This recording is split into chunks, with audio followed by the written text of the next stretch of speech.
அது விமர்சனம் ஒவ்வொருத்தர் ஒரு மாதிரி கொடுக்கலாம்.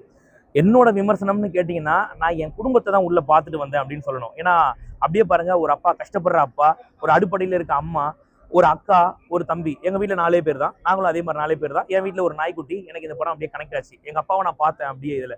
ஏன்னா எங்க அப்பா வந்து பூமரு, கிரிஞ்சி அப்படின்லாம் இப்போ வரைக்கும் எங்க அப்பாவை நான் கலாச்சிட்டு இருப்பேன். அதெல்லாம் அவ்வளவுதான் அப்படின்ற மாதிரி இருப்பேன். ஆனா இந்த ஆள் என்னை இவ்வளவு கஷ்டப்பட்டு வளர்த்துருக்காருன்னு உள்ள பார்க்கும்போது வேற மாதிரி இருக்கு படம். சூப்பரான படம். ஒரு எனக்கு என்னன்னா, இவ்வளவு பெரிய பிரம்மாண்டமா ஆடியோ லான்ச் பண்ணி அப்படி எல்லாம் பண்ணி ஒரு படம் குப்பை படமா இருக்கு. புரியுதுங்களா? எந்த ஒரு ப்ரமோஷனும் இல்லாம சும்மா சிம்பிளா வந்து சிக்ஸர் அடிச்சு போய் இந்த படம். இந்த படத்தை பாக்குற ஐடியா சத்தியமா கிடையாது எனக்கு. ஒரு புண்ணியவான் கூப்பிட்டு நல்லா இருக்கு போய் பாருங்கன்னு சொன்னதுனால வந்து நான் இந்த படத்தை பார்த்தேன். உண்மையிலேயே இந்த படத்தை நான் பார்க்கலன்னா மிஸ் பண்ணிருப்பேன்.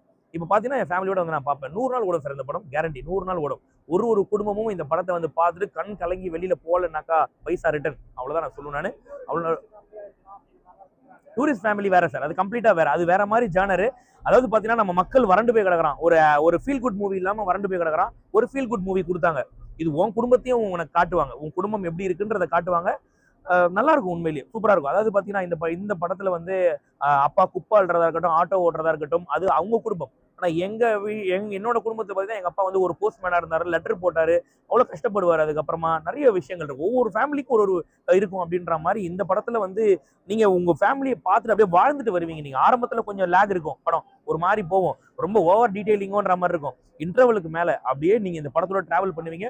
குறிப்பா கிளைமேக்ஸ் போர்ஷன் அப்படியே நீங்க அதில் டிராவல் பண்ணி அழுதுட்டு வெளில வருவீங்க. அழுகையை கண்ட்ரோல் பண்ண முடியாது. 80% ஆட்களுக்கு கண்டிப்பா கனெக்ட் ஆகும். 20% வந்து புள்ளிங்கோ, இந்த ஹாஸ்டல்ல தங்குறாங்க, அவங்களுக்கு கூட கண்டிப்பா கனெக்ட் ஆகும். அப்பா இல்லாதவங்க கூட எங்க அப்பா இருந்தா எப்படி இருந்திருக்குமேன்னு யோசிப்பாங்க சார். எல்லாருக்குமே கனெக்ட் ஆகும் சார். நல்ல படம் சார் உண்மையிலேயே.